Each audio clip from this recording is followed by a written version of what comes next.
उनके पूरे परिवार ने मिलकर अपने घर के बाहर बहुत बुरी तरीके से मारा।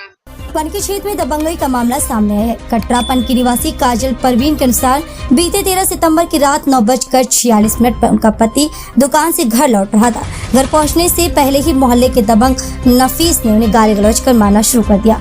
शोर सुनते ही नफीस के परिजन व साथी मौके पर आ गए और व्यापारी को गिराकर बुरी तरह पीटा।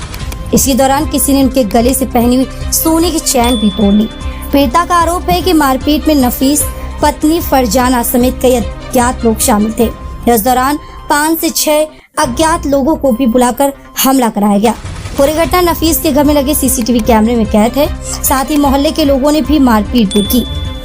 काजल परवीन ने आरोप लगाते हुए बताया कि उनके पति ने घटना की सूचना 112 नंबर पर रात 9:57 पर दी। चौकी जाकर लिखित तहरीर भी दी, लेकिन चौकी इंचार्ज ने तहरीर फाड़ कर फेंक दी और रिपोर्ट दर्ज करने से इनकार कर दिया।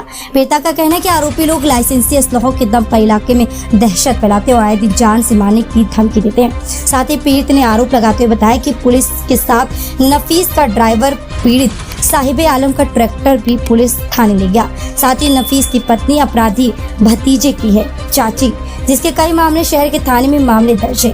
फरजाना अपने आप को वकील बताकर थाने पर दबाव डालती है और उसी के चलते पुलिस ने आरोपियों की बजाय निर्दोषों के खिलाफ मुकदमा दर्ज कर दिया। पीड़िता ने सोमवार को पुलिस आयुक्त से मुलाकात कर निष्पक्ष जांच की मांग की। पुलिस आयुक्त ने मामले की निष्पक्ष जांच कराने का आश्वासन दिया है। मेरा नाम काजल परवीन है। थाना कौन सा लगता है आपको? पनकी थाना। आज आप कहाँ पर आई हैं? आज हम कमिश्नर साहब के पास आए हैं क्यों आई हैं, क्या मामला है? क्योंकि हमारी पनकी थाने में चौकी में मेरी रिपोर्ट दर्ज नहीं करी जा रही है। मेरे हस्बैंड को मारा गया है 13 तारीख की रात। नफीस ने मारा है। उनके पूरे परिवार ने मिलकर अपने घर के बाहर बहुत बुरी तरीके से मारा। और फिर जब हम इस चौकी में दिखाने गए हैं तो वहाँ पे भी मेरी सुनवाई नहीं हो रही है। मुझे बहुत बुरी तरीके से वहाँ से भगाया जा रहा है कि अगर आप यहाँ रुकेंगी तो आपको 5 लाख का जुर्माना लगा के आपको अंदर कर दिया जाएगा। ये बात किसने बोली? वहाँ के इंस्पेक्टर जो भी है वहाँ के झगड़ा किस बात को लेकर हुआ? झगड़ा किसी बात को नहीं, तो वो पी के रोज वहाँ अपने घर के बाहर बैठ के गाली गलौज करते हैं, जो कि उनके ही कैमरे के रिकॉर्ड ही है। मेरे हस्बैंड वहाँ से निकले, इनको घेर के इन लोगों ने मारा है। और मेरे ट्रैक्टर जो कोई मेरे बिजनेस पे वो करा जा रहा है, मेरे ट्रैक्टर को नफीस के ड्राइवर ने मेरे ट्रैक्टर लेके थाने में जाके खड़े कर दिए, बिना चाबी के, बिना लॉक तोड़ के ऐसे जाके वहाँ खड़े कर दिए।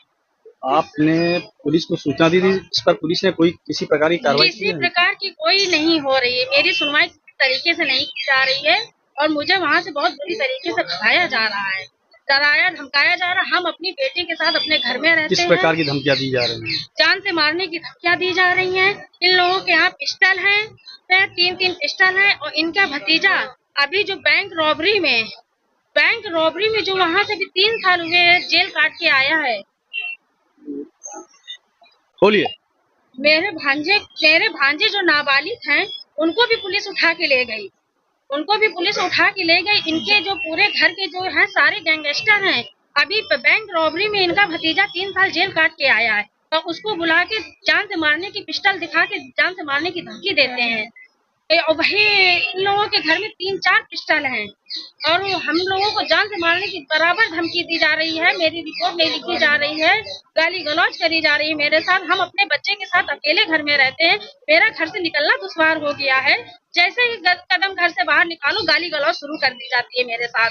हमको बहुत तरीके से बुरी तरीके से सर से मेरी यही रिक्वेस्ट है कि मेरी रिपोर्ट दर्ज की जाए। आज आप कमिश्नर साहब के आई हैं, क्या आपको आश्वासन दिया गया है? उन्होंने आश्वासन यही दिया है कि आपकी पूरी सुनवाई होगी और पूरी जांच की जाएगी।